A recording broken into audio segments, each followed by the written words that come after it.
ോ ആ എന്തോ ചായയാ ആ സമയം പോയി ചായ എടുക്ക്. ആ ഞാൻ എടുക്കാം. പിന്നെ എനിക്കൊരു കാര്യം പറയാനുണ്ട്.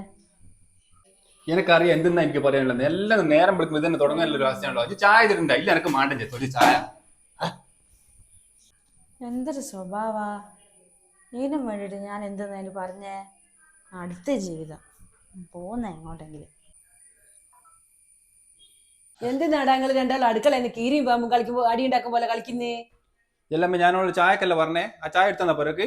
അതിനെന്താ ഓള് എന്തൊക്കെ പറയാണ്ടെങ്കിൽ അത് കേട്ടിട്ട് പോയാ പോരെ എനിക്ക്.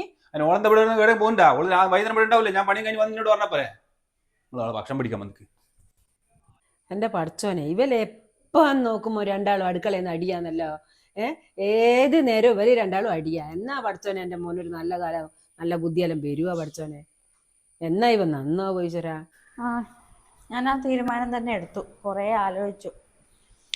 ആലോചിച്ചെടുത്ത തീരുമാനം. ഈ തീരുമാനത്തിൽ ഞാൻ ഉറച്ചു. പൊളിച്ചക്ക് 5 മണിക്ക് എണീറ്റ് കാര്യങ്ങളെല്ലാം ചെയ്യണം. എന്തിനാ ഞാനിങ്ങനെ എല്ലക്കളെ ഇവളെന്തെന്നാ പറയുന്നേ? ഇവളെന്നാ പറഞ്ഞു പോന്നേ? ഇവള് അടി ഉണ്ടാക്കിയിട്ട് പിരിഞ്ഞു കൊണ്ട പരിപാടി അറ്റാളി. ഇവനെ കിട്ടാണ്ട് കിട്ടിയൊരു പെണ്ണല്ലേ. ഓൻ വൈകുന്നേരം വരട്ടെ, ഓനെ ഞാൻ കാണിച്ചു കൊടുക്കാം. അവിടെ കോനിങ് വരട്ടെ. കൈകൊട്ടു പെണ്ണേ കൊന്നും വളയിട്ട് കൈകൊട്ട് കരുമാടി കുട്ടനും നന്ദിനി കുത്തി കുമാറ്റുണ്ടായ കല്യാണം. എല്ലടാ ഇങ്ങെന്താ വന്ന വടനെ അങ്ങ് മാളത്ത് കാരിപ്പോ നോക്കുന്നേ? എന്തിനാ നിനക്ക് അറിഞ്ഞൂടാ? ഒറ്റൊന്നും കിട്ടിയല്ലടാ എനിക്ക്. ഭ്രാന്തൊന്നുമല്ല. ഇനി രാവിലെ ഓളെ വായിറിഞ്ഞിക്കാനാ. അന്നേരം തന്നെ ഓളെ അമ്മേനെ വിളിച്ചിട്ട് പറഞ്ഞിക്ക് ഓളങ്ങ് ഓളാടെ പോന്നാന്നും പറഞ്ഞു. ഓള്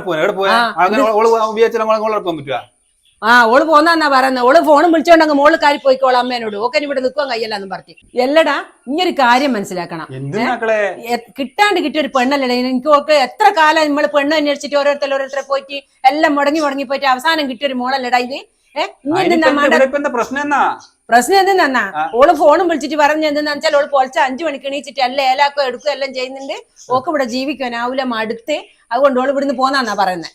എല്ലാം അങ്ങനെയാണെ ഓള ആങ്ങളുണ്ട്, ഓള അമ്മ ഉണ്ട്, ഓള ആരും എന്നെ വിളിച്ചു പറഞ്ഞു ചെയ്തിട്ടില്ലല്ലോ. അതൊന്നും ഞാനറിയല്ല. ഞാൻ സോഫയെ കുത്തിരി നേരം ഞാൻ കേട്ടതാ ഓള് ഫോണും വിളിച്ചിട്ട് പോന്നെ. അതാ ഞാൻ എന്നോട് പറഞ്ഞേ. മാണ്ടാത്ത കളിയാറ്റം കളിച്ചിട്ട് ഓള് ഇവിടുന്ന് പോയിട്ട് ആൾക്കാർ കൊണ്ട് പറയിപ്പിച്ചിട്ട് പറയാലടാ. എന്താന്നാ കിട്ടാണ്ട് കിട്ടിയ ഒരു ചെറിയ മോളെയും കൊണ്ടുപോകും മാണ്ടാത്ത കളി കളിക്കാൻ നിൽക്കുന്നു. എന്താടാ എനിക്ക് മാണ്ടേ? അടങ്ങി നിന്നോളാം പറഞ്ഞില്ല എന്നറണ്ടാ. എന്തെന്നാ പ്രജീഷേട്ടാ? അമ്മ എന്തിനാ നിങ്ങളോട് ഇങ്ങനെ ചൂടായി സംസാരിക്കുന്നേ? എന്താ പ്രശ്നം? എന്തെന്നാ പ്രശ്നം? ഞാൻ വിളിക്കാൻ വരുന്നില്ല അങ്ങോട്ട്. എന്താ നമ്മൾ തമ്മിൽ എന്തോ പ്രശ്നം ഉണ്ടായിട്ട് ഇനി ഇവിടുന്ന് ഇറങ്ങി പോകാന്നെല്ലാം പറഞ്ഞു. ആര് പറഞ്ഞു? അമ്മ അറിയാന്ന്. ഞാൻ രാവിലെ സോഫയിൽ ഇരിക്കുന്ന ഇനി കണ്ടിട്ടില്ലേനാ? അന്നേരല്ലേ ഇനി ഫോണും കൊണ്ട് മുകളിൽ കയറിപ്പോ ഫോണ് വിളിച്ചിട്ട് പറഞ്ഞേ. അയ്യോ അതാണോ കാര്യം? അത് തന്നെയാ കാര്യം. ഞാനും പ്രജീഷാനും തമ്മിലുള്ള പ്രശ്നത്തെ പറ്റിയിട്ടൊന്നല്ല പറഞ്ഞേ. ഞാൻ എന്റെ ജോലിയായിട്ട് എനിക്ക് ഇത്രയും ദൂരെ ഇവിടുത്തെ പണിയെല്ലാം തീർത്തിട്ട് അവിടെ ജോലിക്ക് പോകാനാവൂല. അതുകൊണ്ട് ഞാൻ അവിടുന്ന് ഒഴിവാകുന്ന മടുത്തെന്നല്ല ഞാൻ എന്റെ ഫ്രണ്ടിനോട് എന്റെ ജോലിയുമായി സംബന്ധപ്പെട്ട കാര്യമായി പറഞ്ഞത്. അല്ലാണ്ട് ഞാനും പ്രജീഷാനും തമ്മിലുള്ള പ്രശ്നത്തെ പറ്റി അല്ല പറഞ്ഞത്. ഞാൻ വിചാരിച്ചു രാവിലെ നിങ്ങൾ രണ്ടാളും അടി ഉണ്ടാക്കിയിട്ട് ഇനി പിന്നെ കഴിഞ്ഞതിന് ശേഷം ഇനി അമ്മേനോട് വിളിച്ച് പറയാന്ന് വിചാരിച്ചിട്ടാ ഞാൻ ഓനെ വായി അറിയാലും ചെയ്തത്. അമ്മയെ പറഞ്ഞ് എന്തെങ്കിലും ഏതെങ്കിലും കേട്ടിട്ട് വെറുതെ വർത്താനം പറയാതെ കേട്ടുക. വെറുതെ ഇങ്ങനെയല്ലേ ഓരോ പ്രശ്നങ്ങൾ ഉണ്ടായി വരുക. ഞാനത് വിചാരിച്ചിട്ടല്ല എന്നോട് പറഞ്ഞേ. നീ നടക്ക് പറഞ്ഞിട്ട് കാര്യമില്ല. തല വരുത്തുപോയി.